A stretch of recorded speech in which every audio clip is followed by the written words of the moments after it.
This is a video on B2 topic 3, common systems. So it talks a bit about evolution, it talks about the heart, blood, and also the digestive system and function of foods. So let's get started. So the first bit, it's a bit of a random topic that sort of slipped in there, but it's the evidence for evolution. And the theory of evolution states that more than 3 billion years ago, life on Earth began as simple organisms, and since then, more complex multicellular organisms have evolved. Fossil records can be used as evidence for this, but there are gaps in fossil records. And the main ways in which you use a fossil record is because the gradual replacement of teeth, shells, and bones by minerals. So fossils can be formed in a few ways. So teeth, shells, and bones are replaced by minerals. Okay, so that's what the fossil actually is. Well, the bones can sometimes form casts and impressions when the animals were in soft materials like clay. So you've got like a mold there. And some from preservation. So if the conditions are too cold, too acidic, or there's no oxygen, I'm sure many of you guys have seen Jurassic Park and you've seen the mosquito solidified in amber. Any of those sort of conditions which form preservation essentially. And fossil records can tell us 3 very interesting things. Number 1, what a creature looked like. Number 2, how long ago they existed. And number 3, how they've evolved. The diagram on the left shows how a horse has evolved over time. Sometimes fossil records are incomplete, in other words, there's missing links. This is due to very few dead plants or animals turning into fossils. Some just decayed away. Some soft tissue decays away completely. Not all fossils have actually been discovered yet as well. There's also the pentadactyl limb. So that's a limb with 5 digits. Different species have different limbs, as shown in the diagram on the left. Okay, you can see it in man, you can see it in cow, you can see it in horse, you can see it in a whale, you can see it in a bird. They have a similar bone structure, but they have different uses. So the human hand and the bird wing have similar structures, but they have very, very different uses. So you can see the bird wing over here, but you can see the human hand over here, and they're very similar structures, but the uses are very, very different. Similar bone structure is evidence that species mentioned in this diagram have a common ancestor. They must have got this limb at some point from a common ancestor. So even though they're very different organisms, they could have come about from a common ancestor. Another random topic that's sort of assigned to this area in B2 is growth and development. So growth is defined as an increase in size, length, and mass. So wet mass is mass containing water. Dry mass is the mass of an organism with no water in it. So growth takes place due to 3 processes. There's cell differentiation, so it's when a cell becomes specialised. We talked about that when we did about stem cells. Cell division, mitosis, again it's been covered in B2 topic 1. And cell elongation, again that was covered in B1. When a cell expands, making it bigger, and so making a plant grow. Should be close to my parentheses there. All 3 of these processes, all 3 of the processes above happen in plants, but only cell differentiation and cell division happen in animals. In the exam, you may be asked to interpret percentile chart data for growth. The graph to the left compares BMI to age. So you've got BMI on this side, and you've got age on this side. You can see that there's different percentiles. So it's the 5th percentile, 10th, 25th, 50th, 75th, 85th, 90th, 95th. So growth charts can be used to compare mass to age. These graphs also allow problems to be highlighted, like dwarfism or obesity. If someone's very short for their age, their BMI would put them in a certain percentile. Someone very tall for their age, again their BMI will put them in a certain percentile. The 50th percentile shows that the BMI of 50% of babies would have reached by that age. Okay. So usually doctors aren't worried about this data unless the person is above the 98th percentile or below the 2nd percentile. So it's not really something to worry about. Cells come together to make tissue. Tissues come together to make similar similar functions come together to make organs.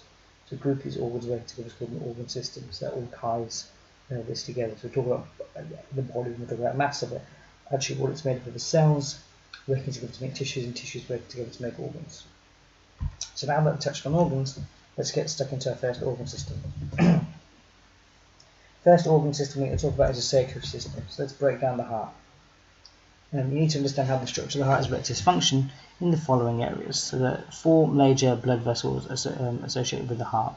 There's the pulmonary artery, the pulmonary vein, the aorta, and the vena cava. Left atrium and ventricle pump oxygenated blood, right atrium and ventricle pump deoxygenated blood. The valves are there to prevent backflow. You don't need to know the names, but they just allow blood to flow in one direction. The left ventricle has a thicker muscle wall than the right ventricle. That's because it's got to pump the blood all the way around the body. The direction of blood flow, and you need to know the direction of blood flow through the heart, which we'll go through in a second over here. Remember, the left-hand side of this diagram, we can see it on the diagram here, it goes this way, then up through here. So the arrows are moved slightly. Let's move them over. See if we can move it. A bit too far. Try and grow it. There you go.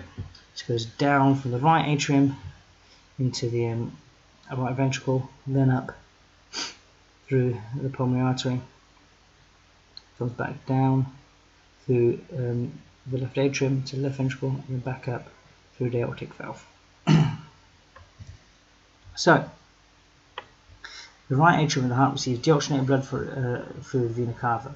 The blood then moves through to the right ventricle, which pumps it into to the lungs, into the pulmonary arteries. That's just what we described with those arrows. The left atrium receives deoxygenated blood, that's exactly what I was saying.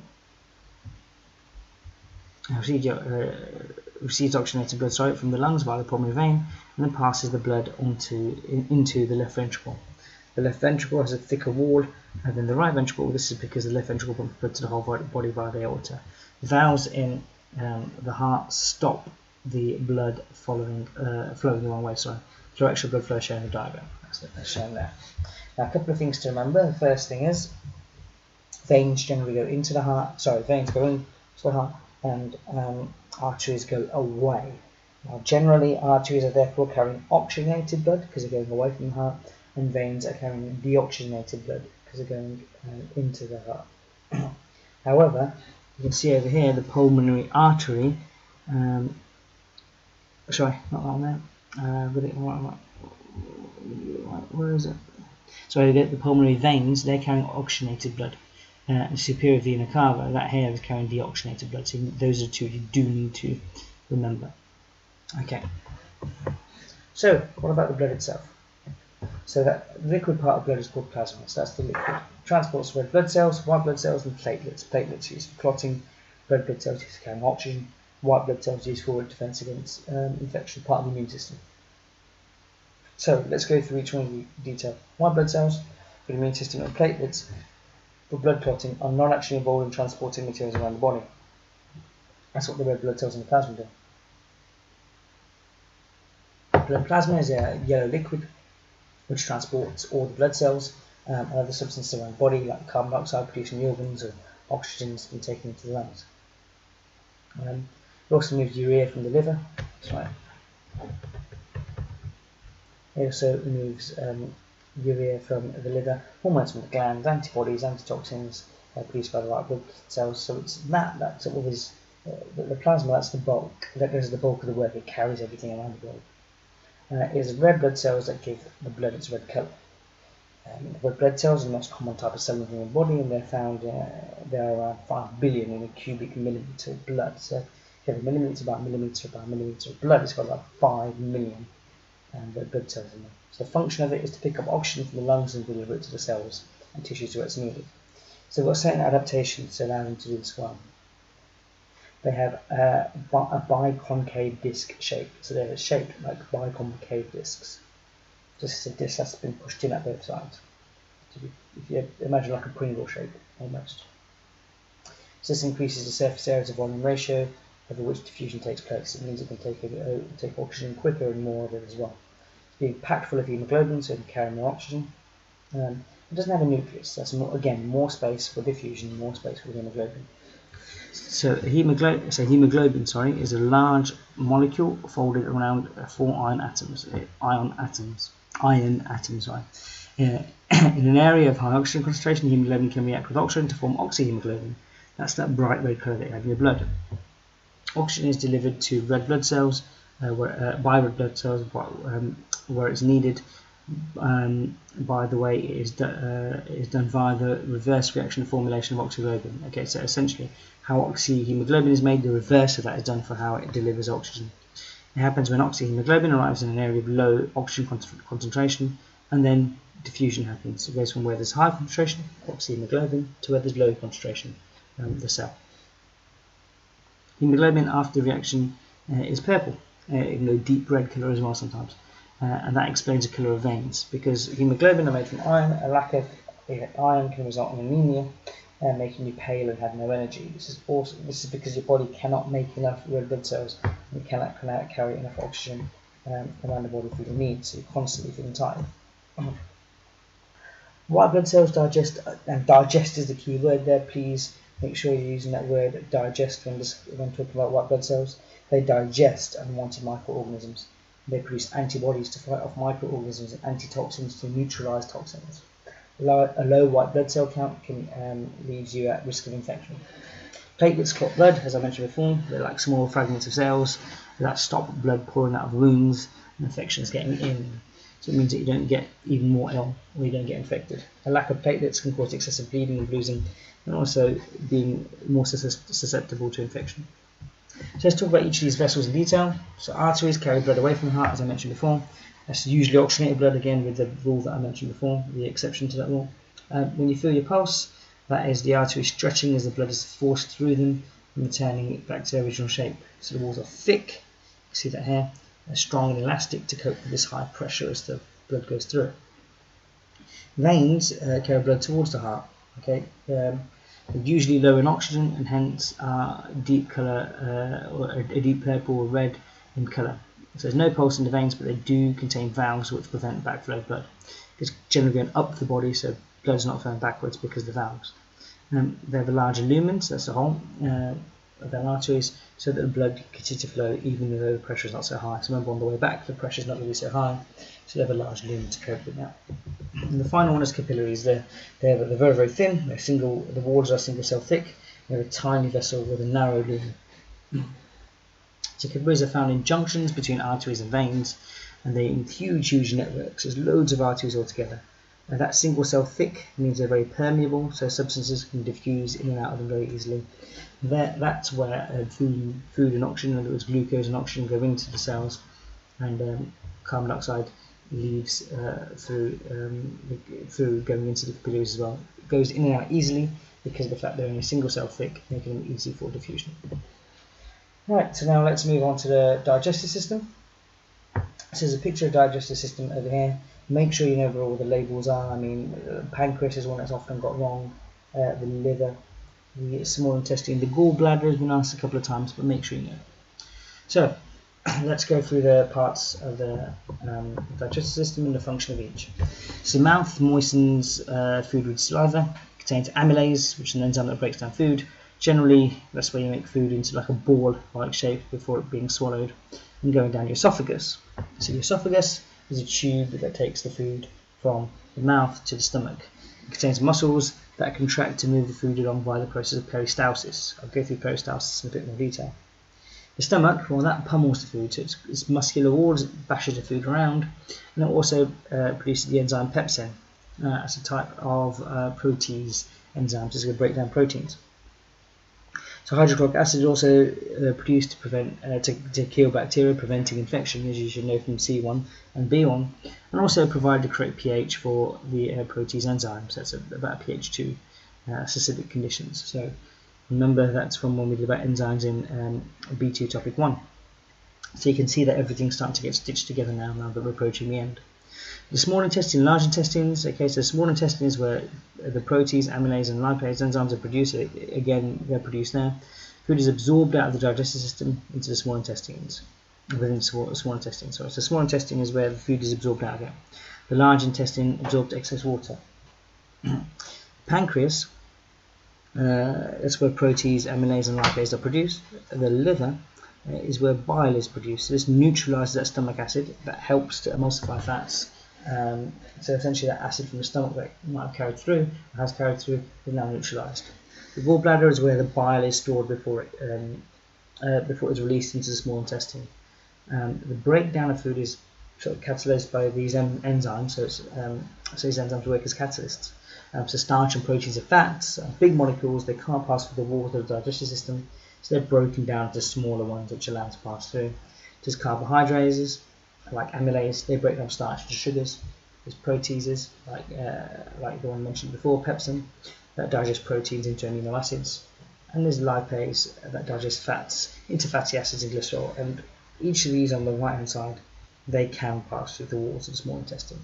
These ones where it starts off was like starch or protein, and fats, they're too big, they can't pass. So there's a couple of tests we need to quickly talk about, and then we can talk about peristalsis, bile, and villi in a bit more detail before moving on to functional foods. So the iodine test can be used to test for the presence of starch, and the Benedict's test is used to test for the presence of simple reducing sugars. So the iodine test, that goes from light brown to blue-black if starch is present. I know you've seen that before in B2 topic 1. I'll show you the picture of it. The Benedict's test goes from blue to green to yellow to orange to red, depending on how much sugar is present. So the Benedict's test changes colour essentially depending on how much sugar is present. Viscing tubing can be used to model the gut. That's because it's semi-permeable membrane, so it only allows certain size molecules through. We mentioned peristalsis. So that's muscles that are longitudinal, so essentially down the length of the gut. They're parallel to the gut. So think about longitudinal waves from physics. Parallel to the particle motion is parallel to the wave. Same idea here. The muscles are parallel to the gut, and the muscles that are circular around the gut, they squeeze the food along. So you can see over here, the food is being squeezed along, so it's being pressed down and around, so the ball of food gets squashed down. So if you imagine like a tennis ball and like a pair of stockings, and you press the stockings from the top and push the ball down, that's exactly what's happening here. So bile, remember, is stored in the gallbladder, after being produced in the liver, it's then released into the small intestine. The acidic conditions produced by hydrochloric acid makes the conditions too acidic for certain enzymes to work in the small intestine. So bile is an alkaline, and therefore it neutralizes the acid in the small intestines, and that makes the contents of the small intestine alkaline, which is the correct conditions for the enzymes to work. So bile also emulsifies the fats, which therefore is breaking them down to smaller droplets. This gives the fats a larger surface area, therefore the lipase enzyme can digest it faster. Right, the villi. So the inside of the small intestine is covered in millions of tiny little projections, things that stick out, called villi. Villi are very efficient at absorbing and digesting food because they have a large surface area, speeding up absorption. That's because they're folded around. The villi are single cell thick, so diffusion can occur rapidly. So it's very, very thin, so things can move in and out quickly. And they have a large blood supply via capillary network to assist quick absorption of digested food. So there's lots and lots of capillaries nearby, so it takes that digested food away very quickly. To aid digestion, there are things called functional foods. Now, these have supposed health benefits. They haven't been completely proven, all of them. But the main functional foods are probiotics, so they contain specific bacteria, and prebiotics, and plant stanols as well. So probiotics, that's what the yogurts and soy milk and things like that, contain good bacteria to help your digestive system keep healthy and your immune system strong.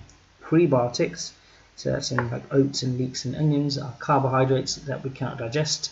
It's thought that prebiotics can promote the growth of good bacteria in the gut, which in turn can keep your digestive system healthy and your immune system strong. So eating these prebiotics makes more good bacteria in the stomach. Plant stanols can reduce cholesterol, reduce the risk of heart disease. Stanols are produced by using bacteria to convert sterols, fats in soybeans, into stanols, and stanols are often added to spreads.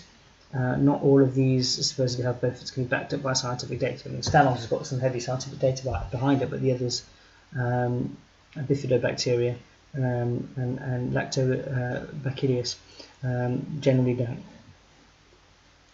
Right, and that is the end of B2 topic 3 from Edexcel Biology. Good luck with your exam.